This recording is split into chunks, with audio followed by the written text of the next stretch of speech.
Kaylee, and today I'm reviewing Thomas Hardy's The Mayor of Casterbridge.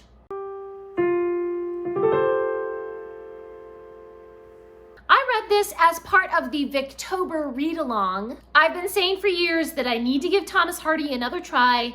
So far with Thomas Hardy, the only one that I've ever liked has been Far From the Madding Crowd. And so I was like, okay, Thomas Hardy, we're giving it another try. Let's hope this is better than Tess.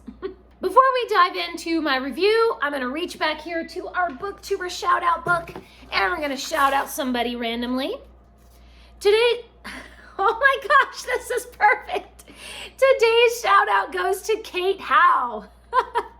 Oh my goodness, if you're not subscribed to Kate Howe, you absolutely should be. She loves talking about classics. She and I, our reading tastes are very similar, and she loves to talk about classic children's literature, which I love. I will leave a link to her channel down in the description. Please go over and subscribe to her. And if you haven't already, do subscribe to this channel and give this video a thumbs up if you love Thomas Hardy, or if you hate Thomas Hardy, or if you just love classics. In The Mayor of Casterbridge, Henchard is in a drunken state, and he sells his wife and baby daughter to a sailor for 5 guineas. Once he is sober, he bitterly repents his evil deed, and he searches for his wife and child, but to no avail. And over the passing years, Henchard's fortunes change, and he becomes a successful businessman, and he is respected in the community, and he becomes the mayor of a town called Casterbridge. He lives a peaceful life until his wife shows up again with a teenage daughter, and then his old secrets begin to haunt him. I do love Hardy's writing style. I don't always like his subject material or his storytelling, but his writing style is absolutely genius. He really knows how to tell a dramatic story in a beautiful rural setting. There is just something so vivid, so immediate about his writing. It really draws you into the emotions of every scene. This plot is really crazy. There are so many twists and turns. There's mistaken identities and dark secrets in people's past. I did not like the ending, but I do respect that it is well written, and I do like this ending better than some of the other endings that I've seen in some of his other books. The reason I didn't like the ending is because it's sad. I don't like sad endings. I want people to be happy. It does end happily for some characters, and it ends unhappily for other characters, and fine.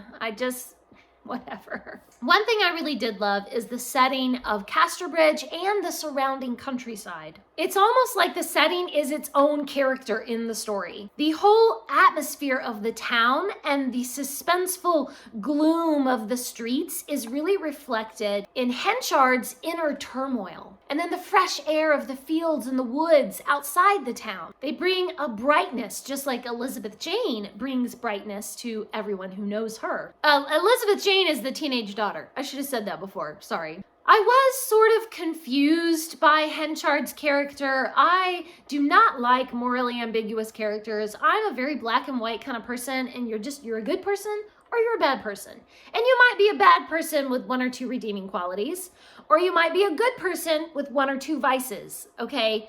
But people who are all wishy-washy in the middle, I don't like it. Henchard is just such a conundrum. He is a mixture of so many warring traits. His personality is just a big mess of contradictions. And I mean, it makes sense. Like, he's human, but I don't like it.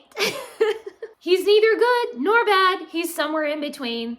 And I just don't like it. I know that's silly. And I know that Henchard's personality shows the genius of Thomas Hardy, because he can write such human characters who contradict themselves and everything. But somehow I just didn't like Henchard. Are you supposed to like Henchard? There's a question. He's the hero of the story, but is he likable? You know, are you supposed to like him? I don't think so. I did like the teenage daughter, Elizabeth Jane. Of course, through the story, then she grows up and she's older. She's not teenaged anymore. She is thoroughly good, and she's generous and sweet, The thing I really love the most about her is that she is determined to educate herself. She studies and reads books all on her own with no teacher. She just loves learning. She loves knowledge, and I really related to that with her. And I really love that she's a very strong and resilient person, but she's also sensitive and emotional. But somehow, even with that, even though I liked her, I didn't really emotionally connect with her.